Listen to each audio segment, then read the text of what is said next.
Bismillahirrahmanirrahim. It's a pleasure to be here back at CFR.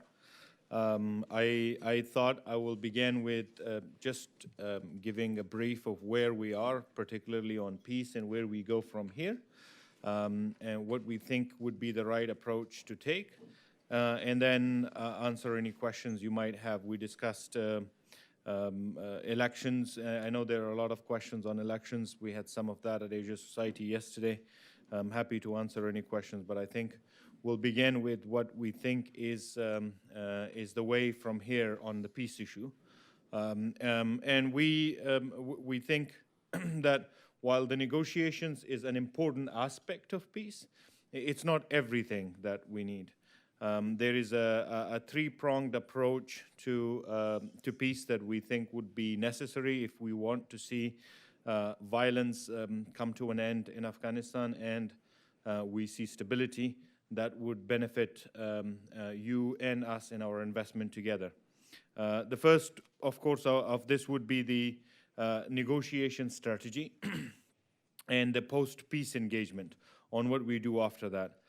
There is the first part that had been the focus of a lot of discussion in the last 9 months was the US plus NATO engagement in Afghanistan and what that comes to. So part one of that negotiation strategy of peace negotiation would be the US's stay and what we do with counterterrorism if US troops were to withdraw from Afghanistan, and what would remain and how we maintain that military partnership with Afghanistan and the Afghan security forces. Moving past that first part, we will get to the Taliban, which the negotiations with those Taliban that are seeking peace, that are Afghans and are interested in integrating into the Afghan society, coming back to the political life, and have political grievances.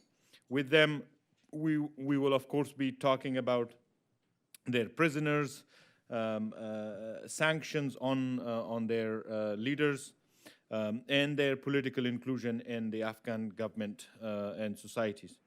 And then what happens to their rank and file? How do we integrate them from a more security point of view and economics point of view? And finally, the question of what happens to their foreign friends, those terrorists who have been helping them in Afghanistan in combat.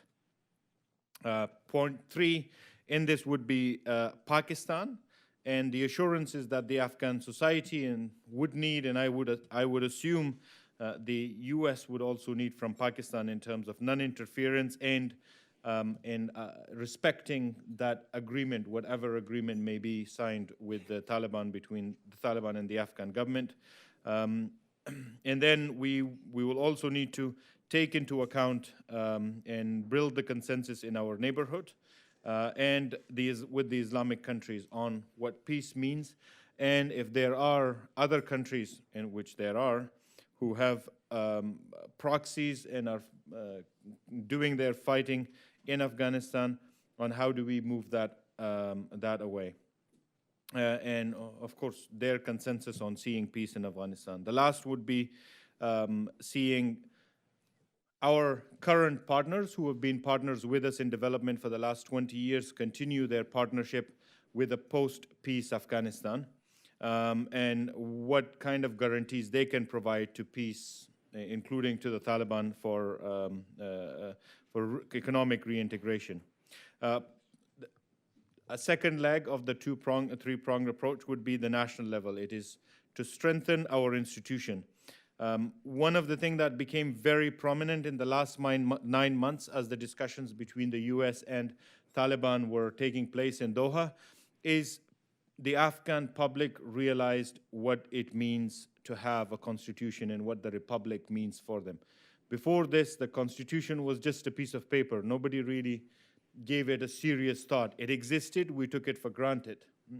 And suddenly the discussion around the republic became very, very prominent. People wanted to preserve the republic, and that became one element of the discussion in the different consultative processes that the Afghan government undertook including a Loya Jirga, which is the most important decision-making process in Afghanistan, body in Afghanistan, that the maintenance or the preservation of the republic became the main topic. So what we do to strengthen, using this opportunity to strengthen our republic and the systems within, the institutions within, so that we can improve governance and we can improve security. The ANDSF, thanks to the generous support of the United States and our other NATO partners, have been the star of every activity in the last few years.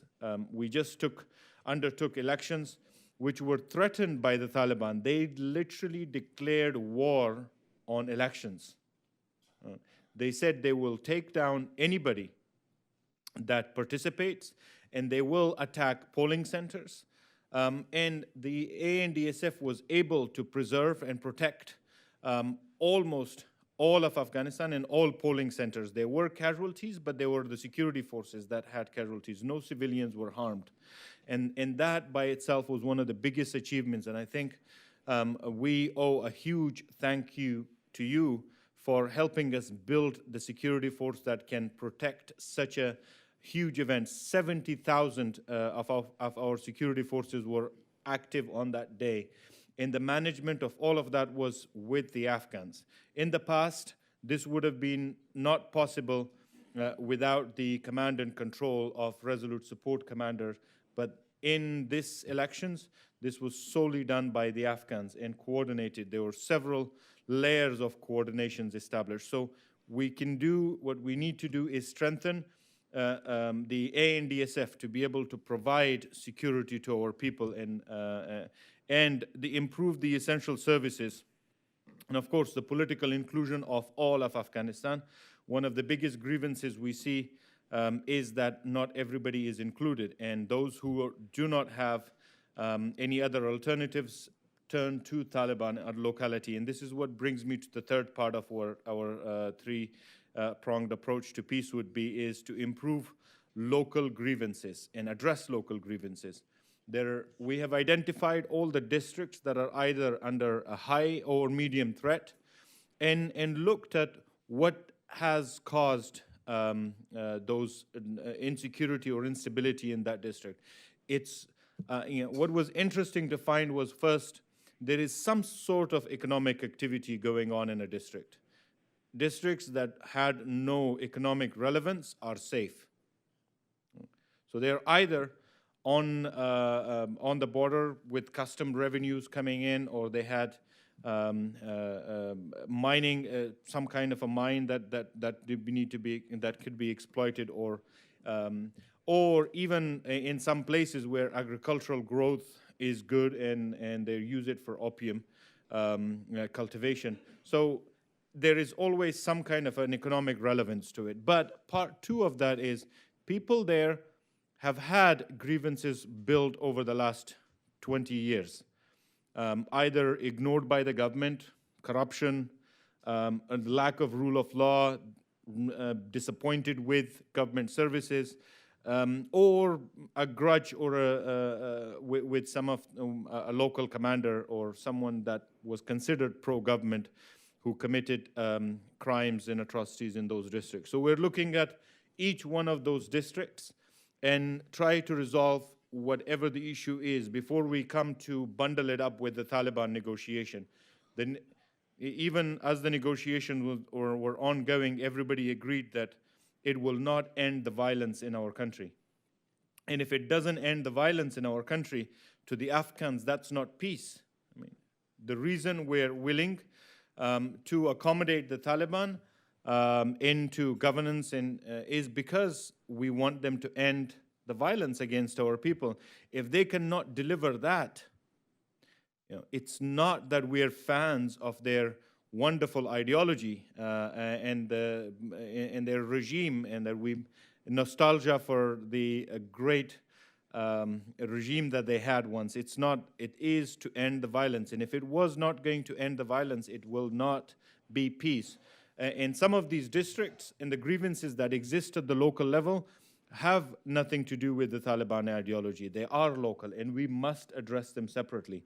So we think to be able to bring a wholesome approach to peace, we have to take into account all of these different parts, components of a complicated peace process, led by the Afghans and supported by our international partners.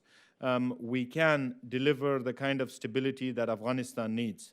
Before I stop, I do want to take this opportunity to reiterate what I said at the UN General Assembly yesterday.